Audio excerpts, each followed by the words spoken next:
a palavra, nosso Jorge. Boa noite a todos. É sempre com muita alegria e gratidão ao mentor espiritual dessa casa, né, o professor Eurípides Bassanufo, mas sobretudo a Jesus e a Deus, pela renovada oportunidade de estar aqui, atendendo a uma convocação que me foi feita para falar de doutrina espírita. Essa doutrina consoladora e esclarecedora, né? O nosso tema de hoje está contido no Evangelho segundo o Espiritismo, capítulo 26. E tem uma passagem evangélica que diz assim, o Evangelho de Mateus, capítulo 10, versículo 8.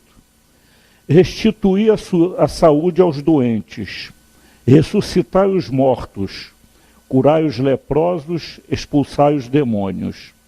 Dai gratuitamente o que gratuitamente haveis recebido.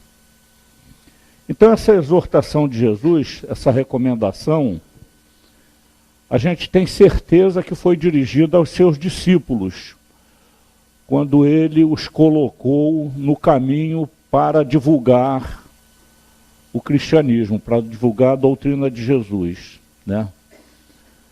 Acontece que nós também podemos interpretar que está diretamente ligada essa exortação a nós, porque nós temos inúmeras possibilidades, né?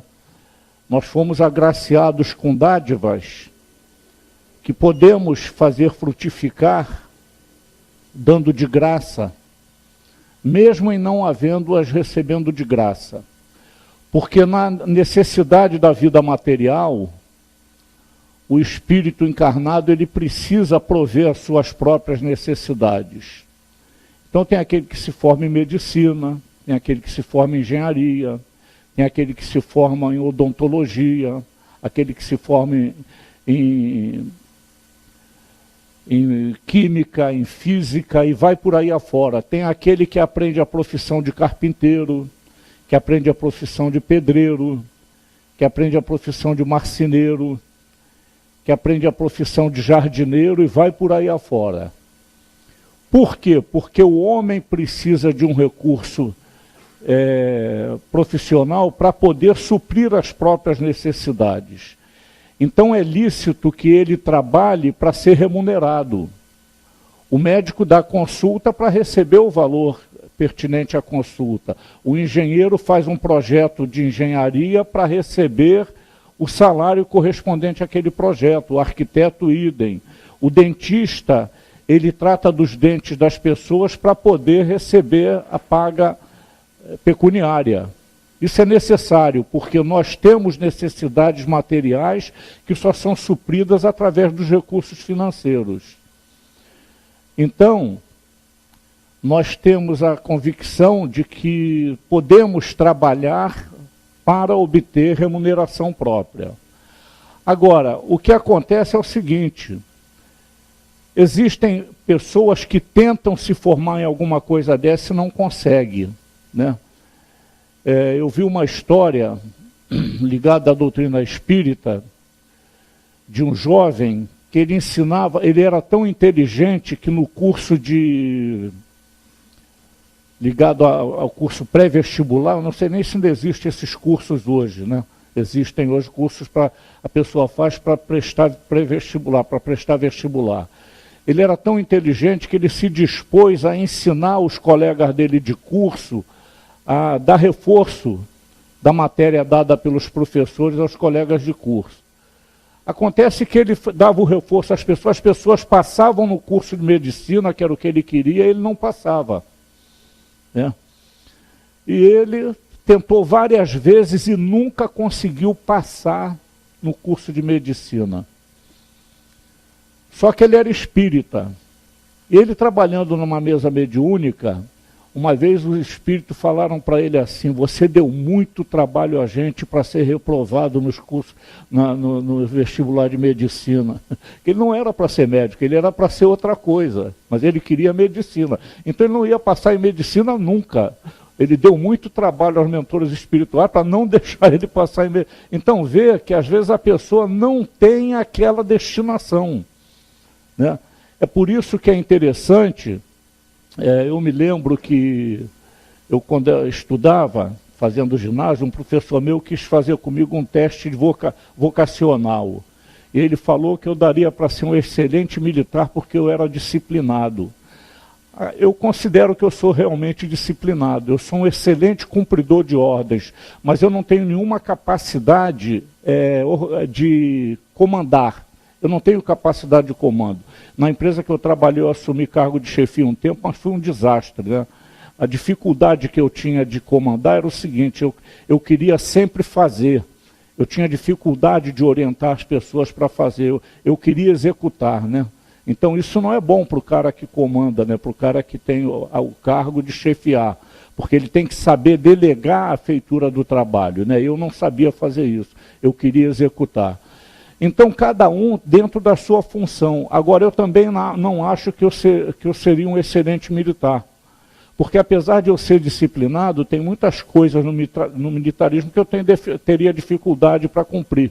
Entendeu? Determinadas ordens, por exemplo, se me desse uma ordem que eu não aceitava, ia ser ruim de eu cumprir, né? Então, o militar ele tem que ser mais ou menos, faça o que eu mando e não questione, mais ou menos isso, né? E eu não daria para isso, né? Então, mas de qualquer maneira, é interessante a gente fazer aquilo com que a gente tem mais afinidade. Eu acho que eu seria um excelente mecânico. Eu me lembro que eu era garoto, meu pai tinha um amigo que era mecânico, né?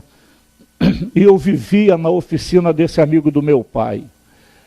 E eu fazia perguntas, eu perguntava como é o nome disso, aí ele me dizia o nome, né? E ele ficava impressionado que um mês depois ele me perguntava o nome daquilo que eu tinha perguntado a ele, eu não esquecia.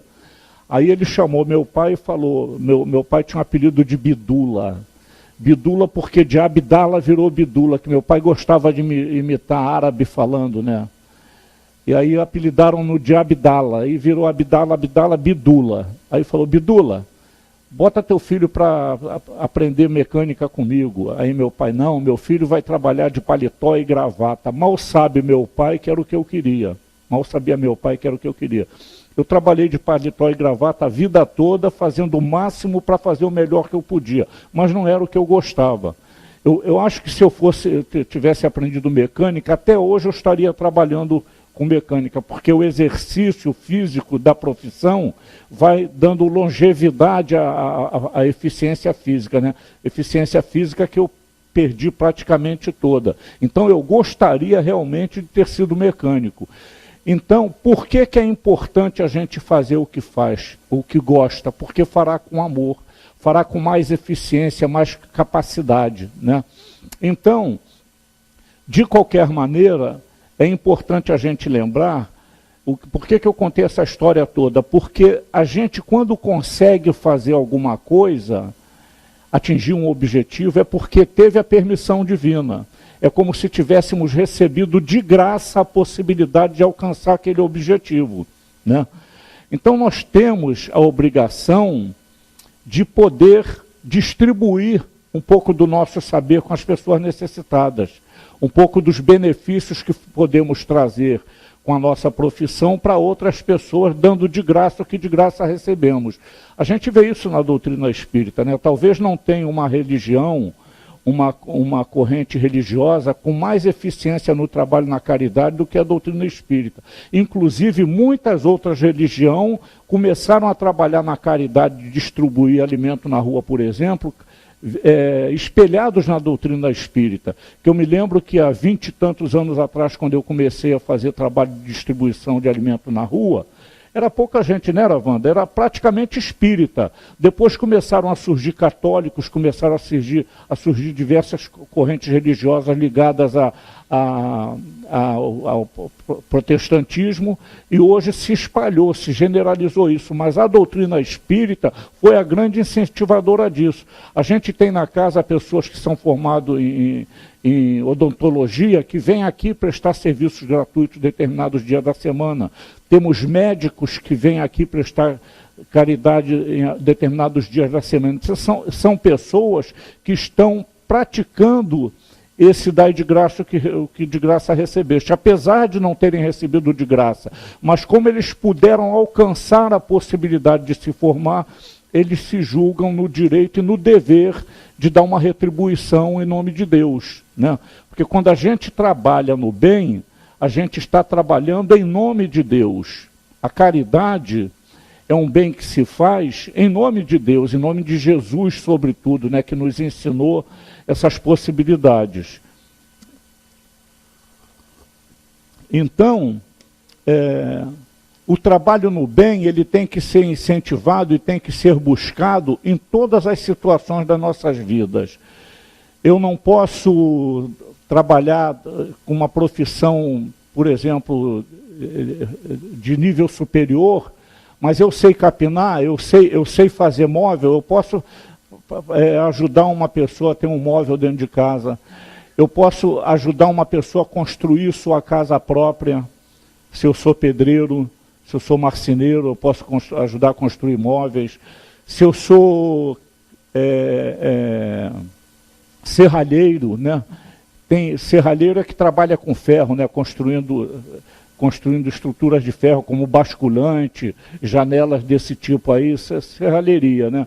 Eu posso construir para alguém que não possa pagar.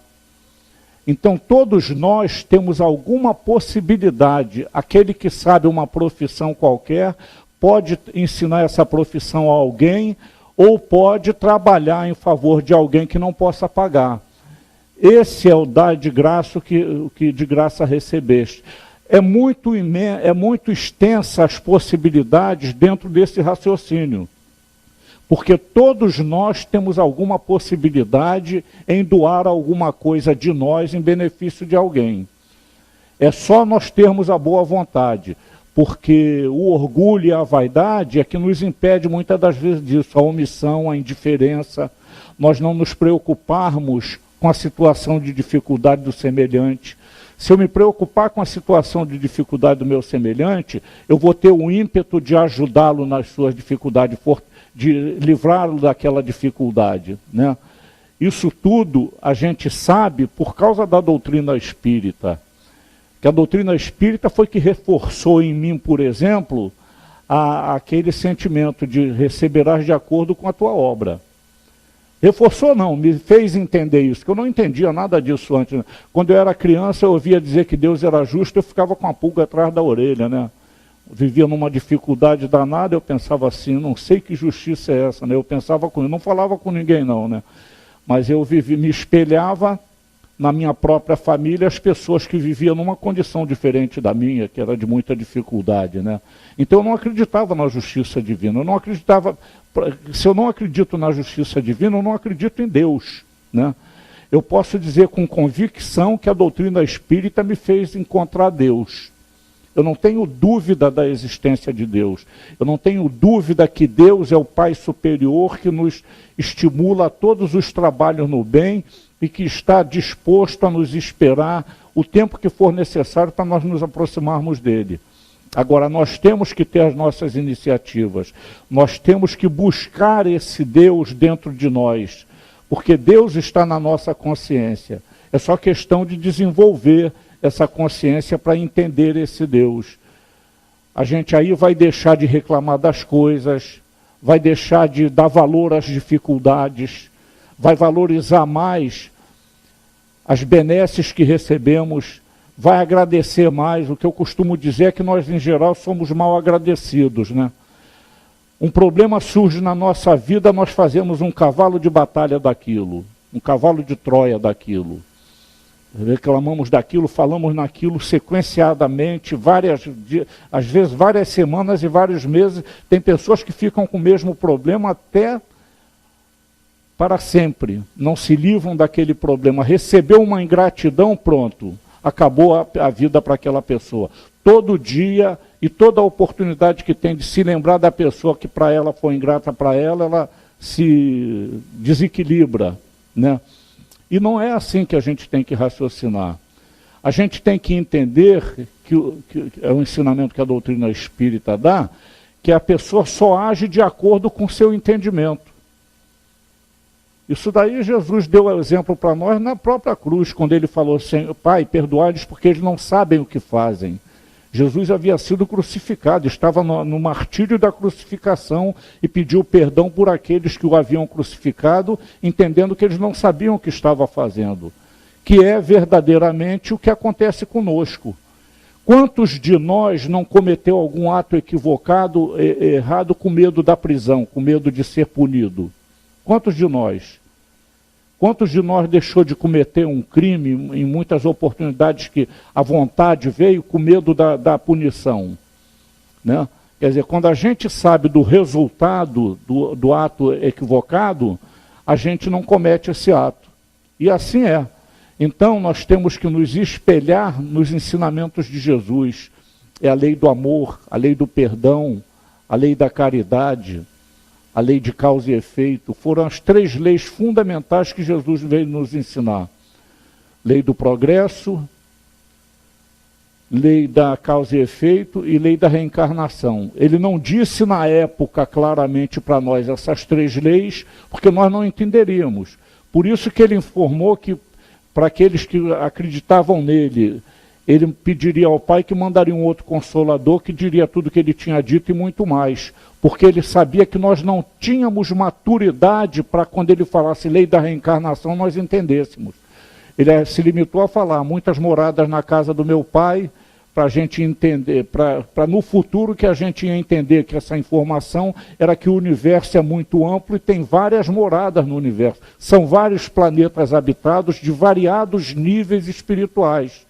Então Jesus veio nos dar uma informação há mais de 2000 anos atrás que nós não tínhamos a capacidade de absorver. Por isso que ele preparou aqueles apóstolos para sair divulgando sua doutrina, para gradativamente penetrando o conhecimento nosso e desenvolvendo a nossa inteligência nessa direção de raciocínio, até que nós estivéssemos preparados para receber o Consolador prometido, que aí nós fomos entender que a lei do progresso e a lei de causa e efeito necessita da lei da reencarnação para serem cumpridas.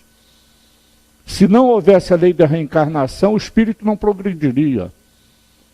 Ah, mas o espírito ele progride na própria encarnação. Como assim? Como é que se explica uma criança que nunca estudou dar uma aula de medicina como aconteceu com um garoto de 7 anos no México?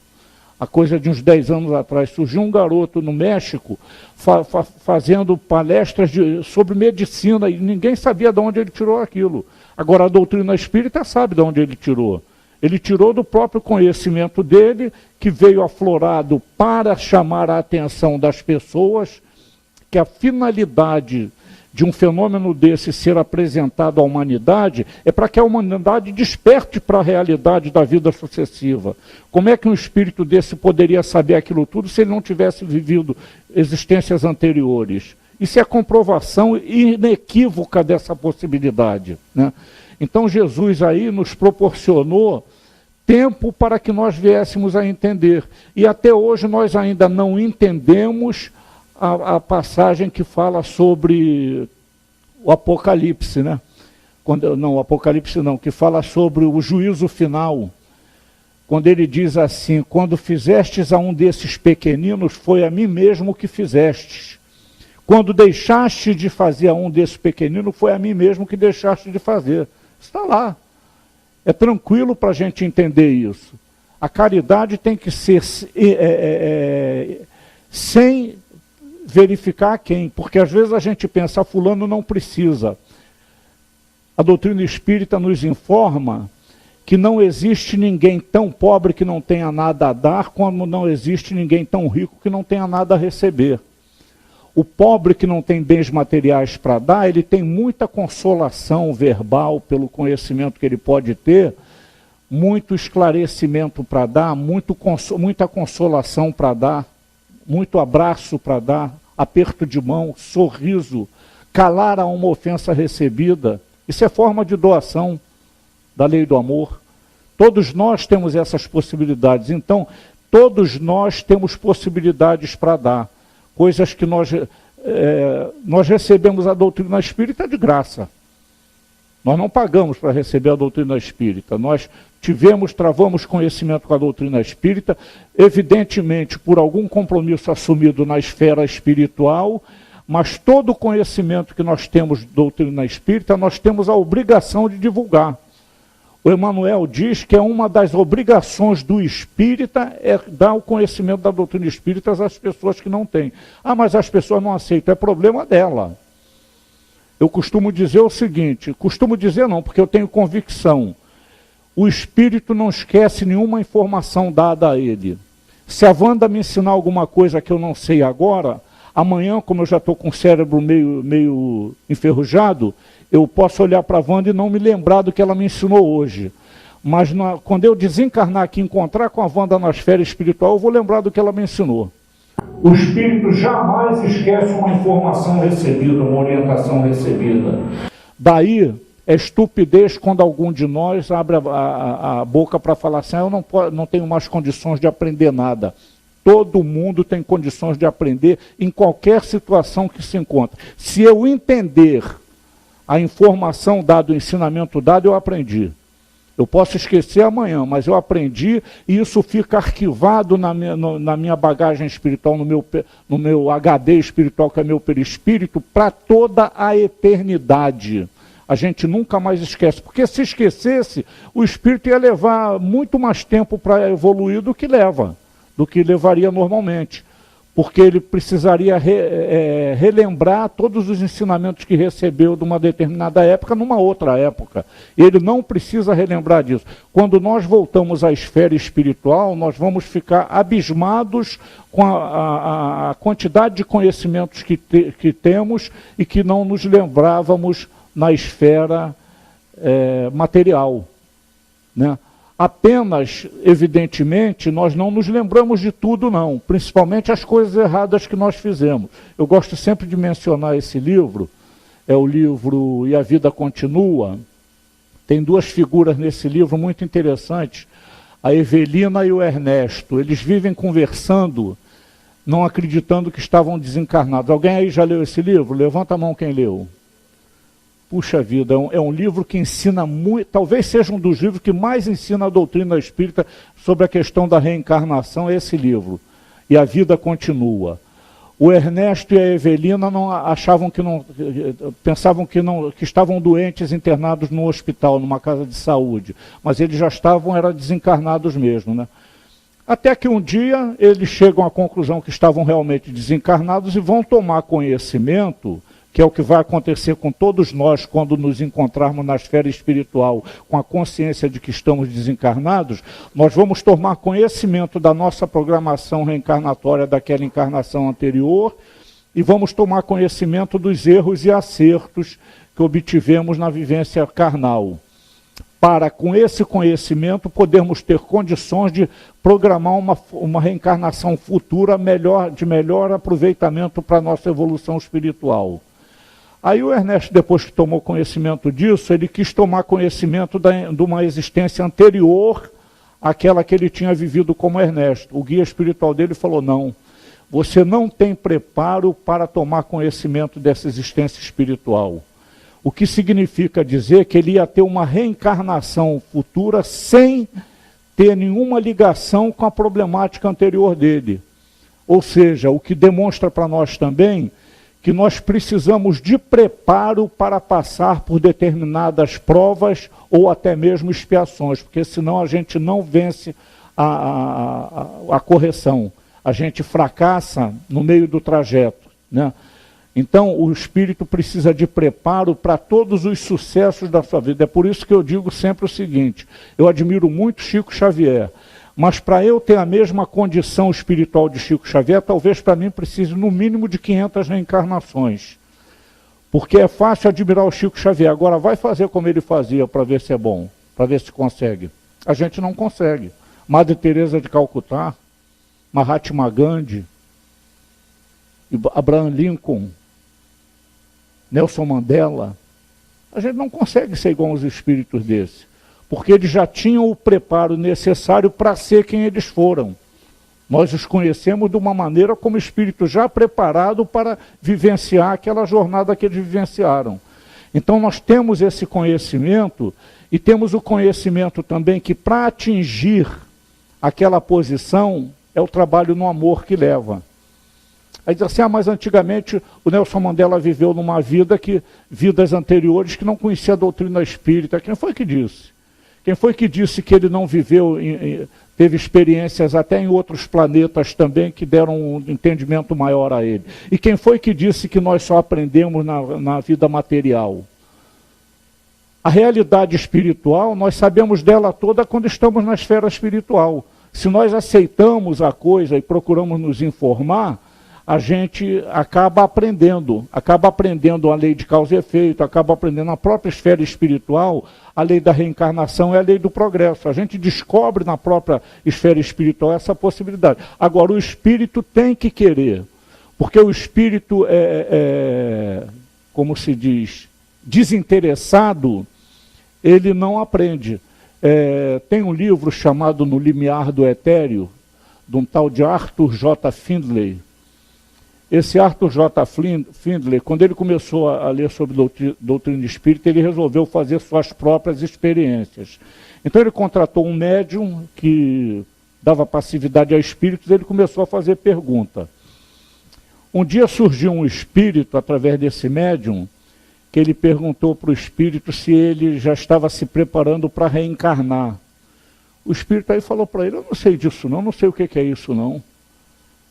Na esfera espiritual, pode ler esse livro que tem essa mensagem lá. Aí ele falou assim, reencarnar, o espírito passa determinado tempo na esfera espiritual, depois reencarna, volta para a esfera... Eu não sei disso não. Deve ser por isso que de vez em quando uns amigos meus desaparecem. Ele quis dizer o seguinte, deve ser por isso que eles reencarnam e eu perco eles de vista. Quer dizer, veja como é diferenciada a situação de cada espírito na esfera espiritual. Até lá mesmo é preciso ter interesse de aprender para saber. Né? É que nem o aluno que vai para a escola e não quer saber da matéria a ser estudada. Ele vai fazer prova no fim de ano, não vai passar, claro. Os outros vão passar à frente dele muito longamente, muito avançadamente, e ele vai ficar estacionário o tempo todo.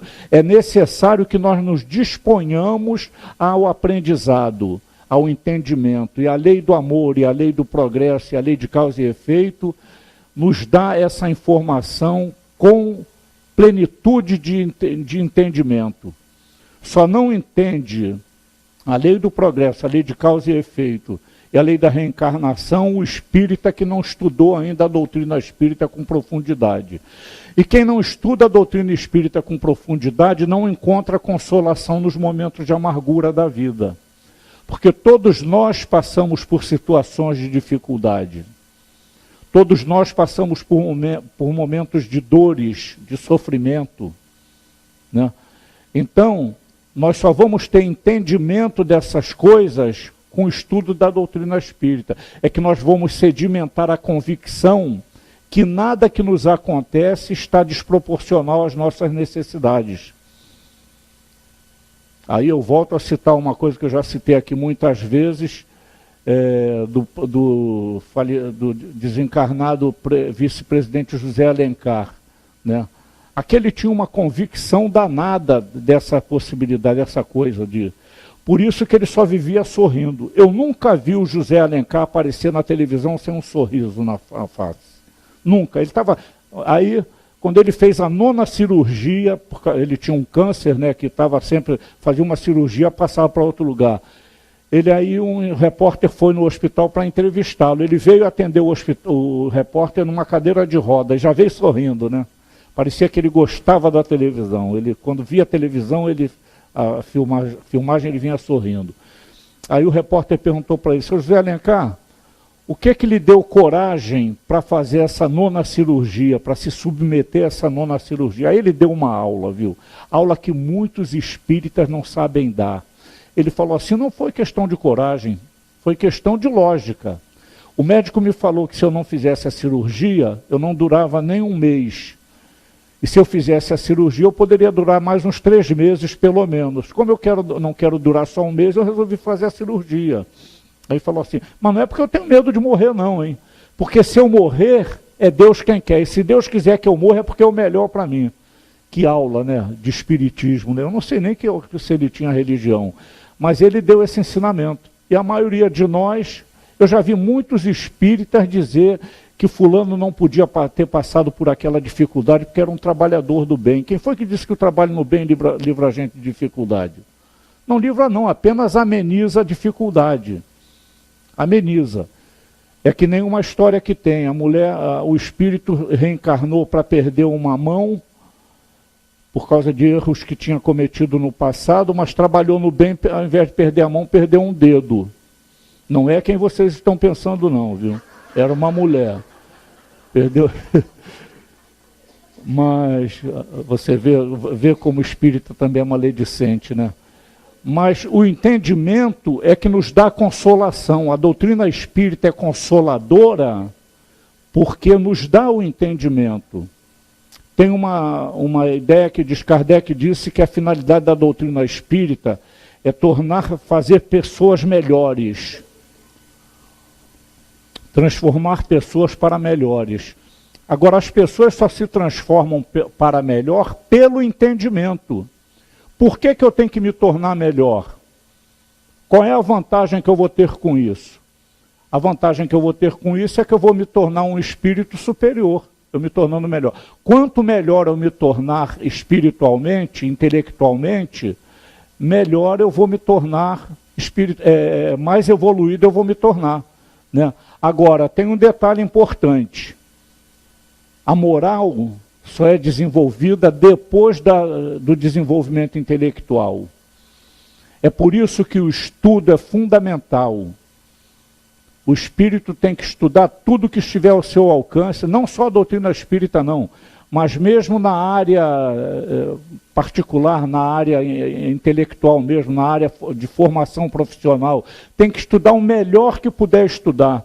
Não adianta eu fazer uma faculdade, só ir na faculdade para fazer prova, ou então estudar apostilas para fazer prova, para me preparar apenas para a prova sem entendimento da matéria. Eu tenho que procurar entender o que eu estou estudando. Se eu não entender, eu não vou ser um profissional qualificado. É por isso que existe médico e existe médico. Existe advogado e existe advogado. Tem advogado maravilhoso. Eu tenho um compadre que ele é padrinho da minha filha mais velha. A minha filha mais velha, a única filha que eu tenho. Eu tenho muitos filhos, mas filha só tenho uma. Eu não tenho filha mais nova, né? Eu tenho filhos mais novos. Um filho dele, que é muito mais novo do que minha filha, porque ele casou depois de mim, um filho dele se formou em advogado e foi fazer estágio num escritório. Ele era tão capaz que o dono do escritório convidou ele para sócio do escritório enquanto ele estava ainda se formando, estava fazendo estágio. Quer dizer, ele deslanchou na carreira profissional dele como advogado. Assim, ele depois de um ano que ele estava nesse escritório, ele casou. Já tinha conseguido condições suficientes para se casar. Então, vê, por que ele era assim? Porque ele se formou em advocacia, se formou em direito com destaque. Os bons sempre sobressaem. Diz assim, essa profissão está saturada. Não está saturada, não. O que é bom vai sempre sobressair, em qualquer situação, em qualquer profissão que seja, o que é bom vai se destacar. Então, o nosso objetivo de hoje é nos tornar capazes de entender a necessidade da caridade, a necessidade de fazer o bem sem olhar a quem, de dar sem esperar retribuição, dar de graça mesmo aquilo que tenhamos conquistado às custas de esforço. Porque isso faz parte da lei do amor, faz parte da lei que Jesus ensinou, a lei da caridade. Jesus, quando passou entre nós, em apenas 3 anos, o que ele demonstrou, ensinou de caridade foi uma festa, né? Ele curou cego, curou a mulher com hemorragia, levantou paralítico, levantou o cara que pensavam que estava morto, Lázaro. Quer dizer, ele fez tudo o que podia para nos exemplificar a caridade. E nós até hoje temos dificuldade de praticar uma caridade pura e limpa. Nós ainda fazemos caridade pensando em nos tornar, em receber benefícios no futuro. A caridade verdadeira é quando a gente faz com naturalidade, sem pensamentos de ganhos futuros, né? Como fazia o Chico, né? O Chico ganhava pouquinho, mas ele todo mês ele comprava uma carne, assava, cortava em fatia, fazia sanduíches e ia levar para a rua. Do dinheiro dele, não era dinheiro de venda de livro não, que ele nunca recebeu um centavo pela publicação dos livros editados pela psicografia dele. Ele nunca recebeu. Isso é fazer a caridade. A Madre Teresa de Calcutá pegava aquelas pessoas com a perna cheia de ferida, botava uma tigela no chão, lavava aquilo, secava, naturalmente, com amor, porque ela entendia que essa era a missão dela na Terra. Ela deu de graça o dom de amar que ela recebeu de Deus. E nós vamos desenvolver esse dom de amar. Só que esse desenvolvimento requer muita luta, muito trabalho da nossa parte.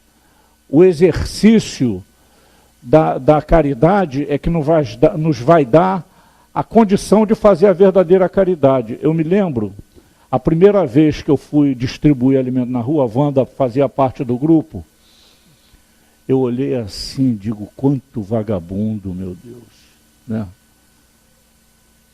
Até que um dia eu comecei a descobrir pessoas que realmente necessitavam daquela ajuda que nós estávamos dando. Aí eu passei a raciocinar o seguinte, eu me lembrei de Kardec. Quando Kardec disse que a missão dele estava cumprida porque ele livrou 2 pessoas do suicídio por terem lido o Livro dos Espíritos, né? Vocês sabem dessa história, né? Se não sabem, estudem a doutrina espírita que vão descobrir. Principalmente o livro, aquele livro que não foi... Obras póstumas, dá essa informação. Então o Kardec lembrou o seguinte, a minha missão eu considero cumprida por ter salvo 2 vidas, o Livro dos Espíritos. Aí eu me lembrei disso e pensei, se das 200 ou 100 e poucas sopas, o alimento que a gente distribui na rua, atender a apenas uma necessidade, meu trabalho está cumprido. E eu parei de ter aquele pensamento. Eu tinha nojo de apertar a mão das pessoas na rua, gente. Só com muito trabalho, muita persistência que eu parei de ter esse nojo. Eu passei até a abraçar as pessoas, independentemente da condição de higiene que eles estivessem apresentando para mim. Porque a gente vai vencendo a nossa indiferença, vai vencendo os nossos escrúpulos. Agora, é necessário treinamento. Se a gente não identificar na gente mesmo as nossas dificuldades, as dificuldades que a gente tem, a gente não vence essas dificuldades. É necessário treinamento continuado, perseverante. Tudo é assim. O pianista, para ele ser um exímio pianista, ele tem que estudar 9 horas de piano por dia. A gente vê o atleta, aquele cara que faz as argolas, né? A gente acha fabuloso aquilo, mas vai sentir as dores que ele sente para treinar, para fazer aquilo ali, né? O atleta olímpico, ele para conseguir a vitória dele, ele passa por muitas dores. O próprio jogador de futebol se submete a uns exercícios físicos que são dolorosos. A musculatura... Eu tenho um amigo, isso é tão verdade que eu tenho um amigo que aqui de Jacarepaguá eu não conheci ninguém que jogasse mais bola do que ele. O nome dele é Gilson. Ele é até pastor protestante agora. Ele foi chamado para jogar no Fluminense. Chegou lá, 2 dias de treinamento e desistiu de ser jogador profissional. Ele preferiu continuar na vida humilde dele do que ser jogador profissional para ganhar muito dinheiro. Por quê? Porque ele não queria se submeter àqueles exercícios físicos que são pesados, são puxados. Não é fácil o jogador manter a forma física sem treinamento físico continuado diários, né? Então, tudo na vida da gente tem que ter interesse, sacrifício e dedicação. Qualquer atleta olímpico, ou qualquer atleta, qualquer naipe que ele seja, ele precisa se dedicar a seu aprimoramento físico direcionado para aquela atividade que ele quer executar. O médico, para ser bom médico, ele tem que estudar com afinco, ele tem que se dedicar ao estudo com profundidade, como eu já falei antes. Porque senão não se formam bons profissionais de qualidade sem a dedicação, né? E na vida nós somos assim.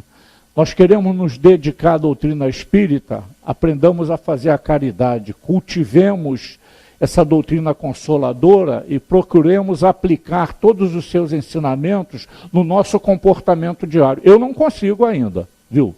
Eu não consigo, que eu me pego de erro ainda quase que diariamente, é uma festa, né?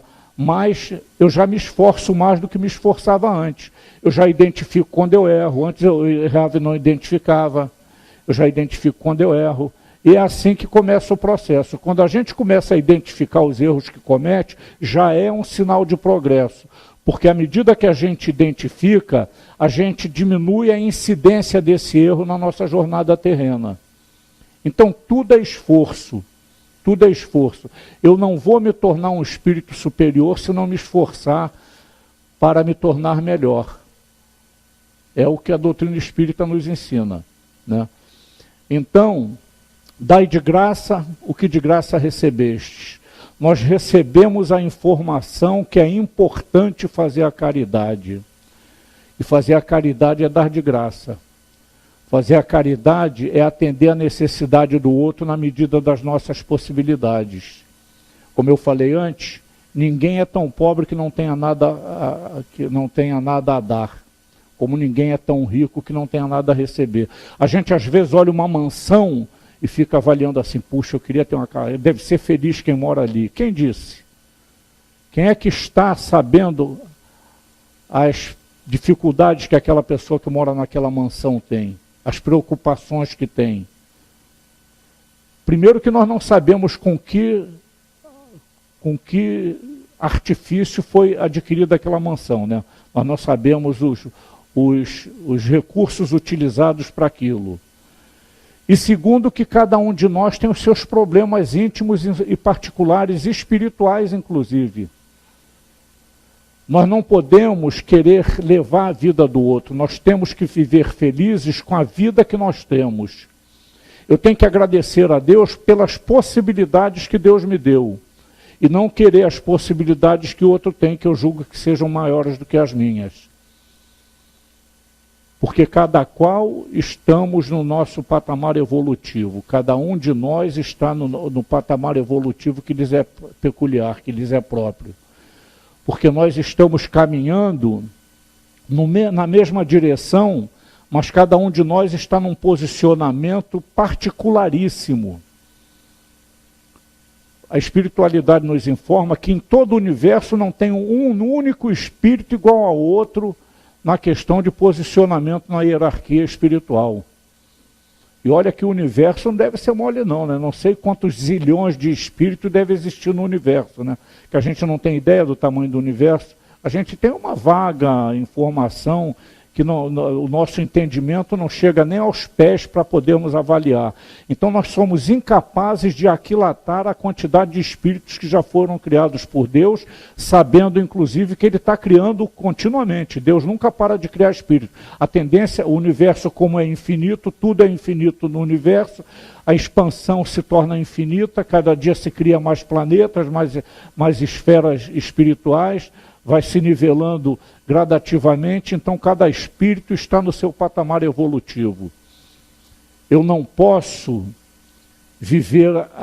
eu não posso pretender que as pessoas sintam a mesma coisa que eu sinto, pensem a mesma coisa que eu penso e ajam como eu gostaria de agir, como eu gosto de agir. As pessoas têm que ter liberdade de ação e liberdade de pensar. Porque se eu quero ter a minha liberdade individual, eu tenho que respeitar a liberdade do outro.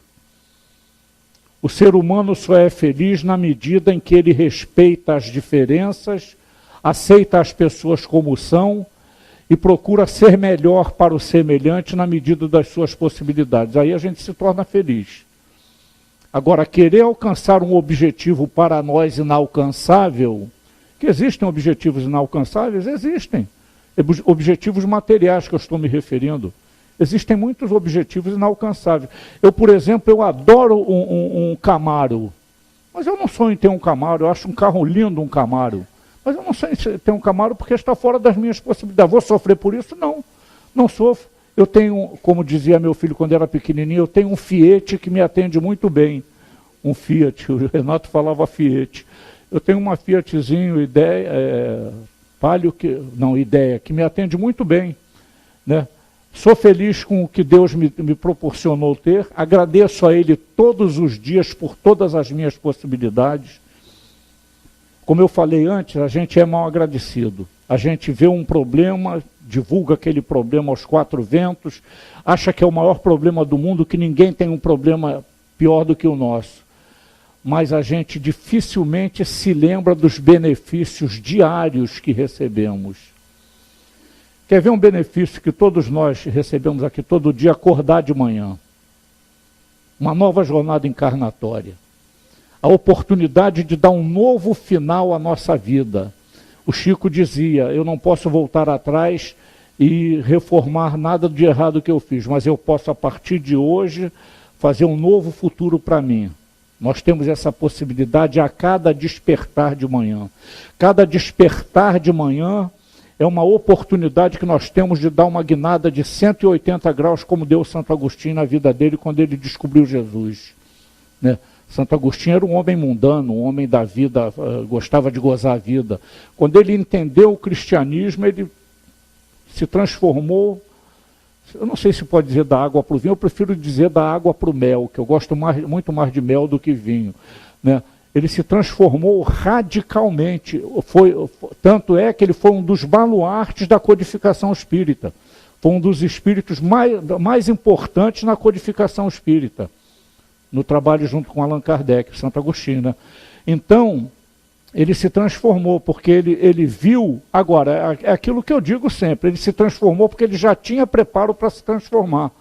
Saulo de Tarso, era um perseguidor do cristianismo. Quando ele entendeu Jesus, ele se transformou. Ele largou tudo que ele cultuava para trás, deixou para trás e passou a seguir o cristianismo. Foi um dos maiores divulgadores da ideia de Jesus. Paulo foi o que divulgou mais longe as ideias de Jesus. Não ficou circunscrito ali em Jerusalém, ali na Judéia. Ele saiu, extrapolou aqueles limites territoriais para divulgar a doutrina de Jesus. Mas ele já tinha preparo para isso, né? Tanto tinha que Jesus foi buscá-lo. Quando Jesus surgiu para ele na estrada de Damasco, foi a convocação definitiva de Jesus para ele.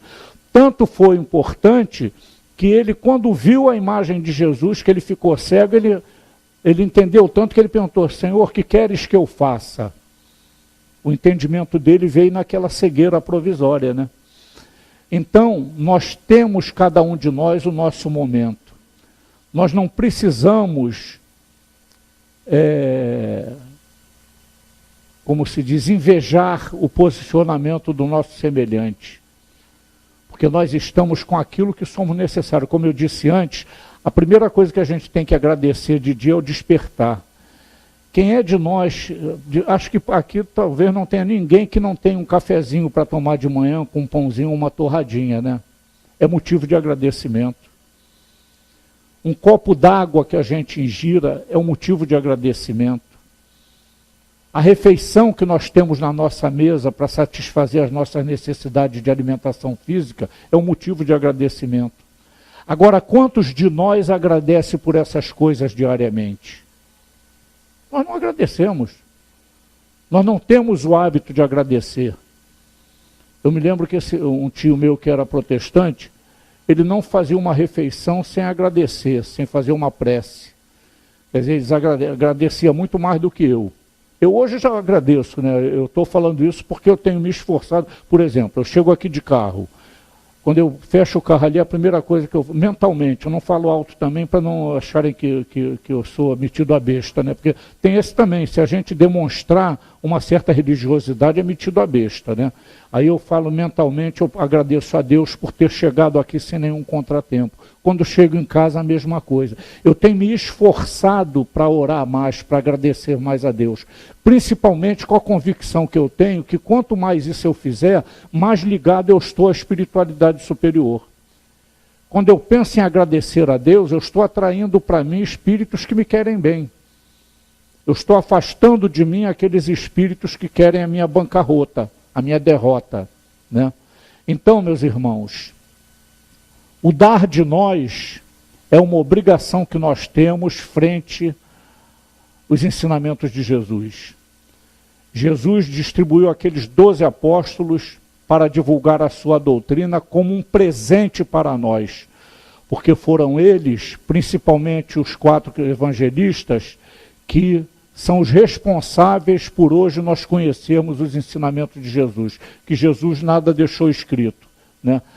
Então Jesus legou essa maravilha para nós e ainda nos atendeu com o Consolador prometido, que é essa doutrina maravilhosa, que é a doutrina dos Espíritas. Infelizmente, as outras religiões não sabem o que é o Consolador prometido, não entenderam a oferta de Jesus, o esclarecimento de Jesus, que ia mandar um Consolador. E se falar para algum protestante que a doutrina espírita é o Consolador prometido, eles vão chamar a gente de prepotente. Como é que nós podemos ter a audácia de achar que a doutrina espírita é aquele Consolador prometido por Jesus? Ainda vão achar. Mas para nós não temos dúvida absoluta disso. Porque nada esclareceu mais o nosso entendimento como essa doutrina maravilhosa, que nos fez compreender tudo o que Jesus nos havia ensinado e muito mais. Como ele prometeu que aconteceria, né? Vos dirá tudo que eu tenho dito e muito mais. E nós sabemos de coisa que a maioria dos religiosos da face planetária não sabem. Porque é só a doutrina espírita, codificada por Allan Kardec, que dá esses ensinamentos. Daí a nossa responsabilidade, porque está escrito lá na lei: mais será cobrado de quem mais tiver sido dado. E a nós foi dado muito saber. A nós foi dado muito entendimento. Então nós temos obrigação de corresponder mais a esses ensinamentos, nos tornando melhores a cada dia e fazendo o possível para também tornar melhor a vida daqueles que convivem ao nosso lado e até daqueles que não convivem conosco, mas que se apresentam a nós em determinados momentos em estado de dificuldade, em estado de necessidade. Estados esses que nós temos, estando dentro da nossa possibilidade, com obrigação de aliviar, de resolver para eles. Essa é a lei do amor, é a lei da caridade. A doutrina espírita estabeleceu como bandeira máxima a ideia de que fora da caridade não há salvação. E realmente não. O que deixa bastante claro para mim é aquela passagem evangélica que eu falei, que o Jesus, quando fala, quando fizestes a um desses pequeninos, foi a mim mesmo que fizeste, quando deixaste de fazer, foi a mim mesmo que deixaste de fazer. Ou seja, fora da caridade não há salvação. Se não fez o que Jesus esperava que nós fizéssemos, está difícil de salvar. Está difícil de alcançar o objetivo da evolução espiritual, né? Então, meus irmãos, não foi só para os discípulos que Jesus deu o ensinamento de dai de graça o que de graça recebeste. Todos nós, quando estivermos satisfeitos nas nossas necessidades materiais, em função daquilo que alcançamos como instrumento de ganhos materiais para manter nossa subsistência, nós temos a possibilidade de passar alguma coisa para o semelhante que possa também se beneficiar com aquilo. Seja em ensinamento, seja em atendimento das necessidades desse semelhante. O dai de graça aquilo que de graça recebesses também tem esse alcance. Não é porque eu me formei em engenharia que eu só posso fazer um projeto cobrando.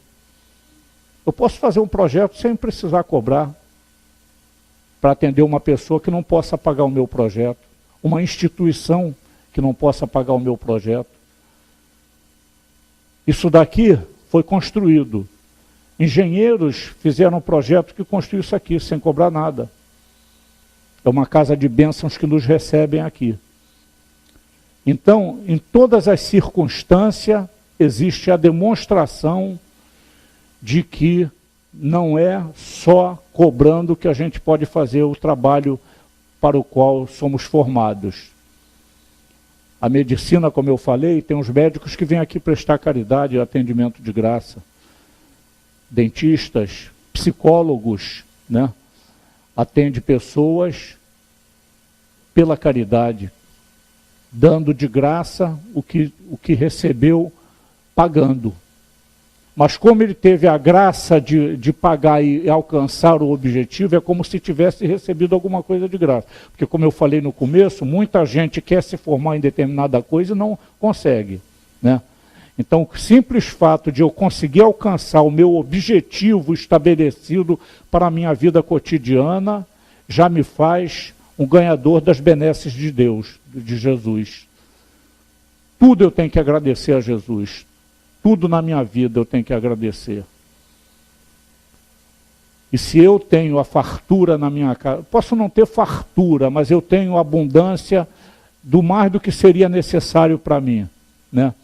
Eu vivo com um pouco a mais do que eu tenho de necessidade para mim. Mas eu faço o esforço para que isso não fique só comigo. A gente tem que fazer esse esforço para que as nossas possibilidades possam ser distribuídas e compartilhadas com aqueles que têm dificuldades. Porque tem gente que tem muita dificuldade. Eu ontem estava vendo um programa, eu não sei qual programa foi, apresentou uma senhora que vive num asilo.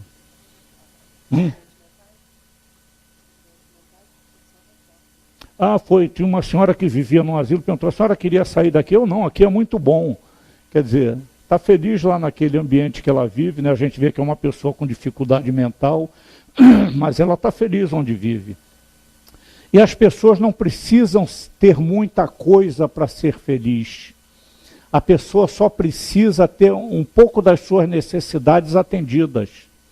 Às vezes é tão pouco, gente.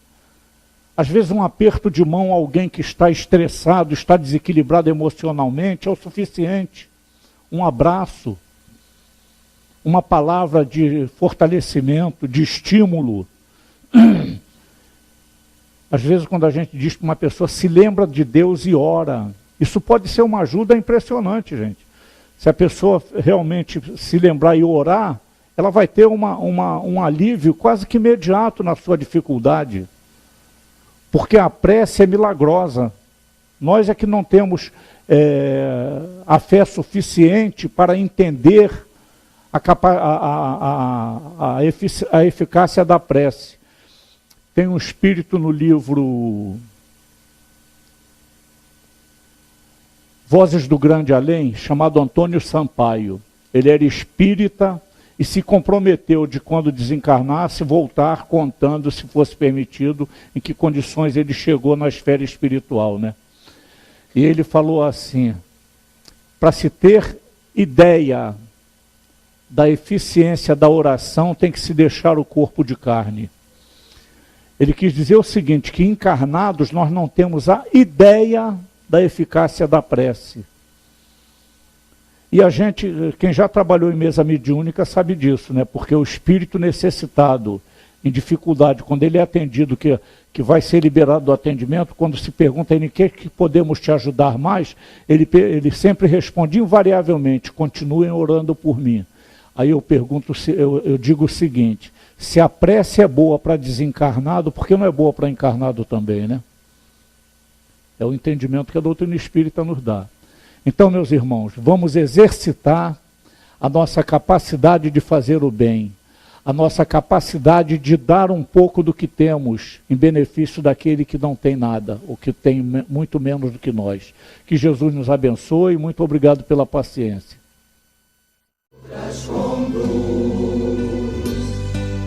Nesta jornada, pelos caminhos da luz, Ele deu-lhe pedis, apóstolo.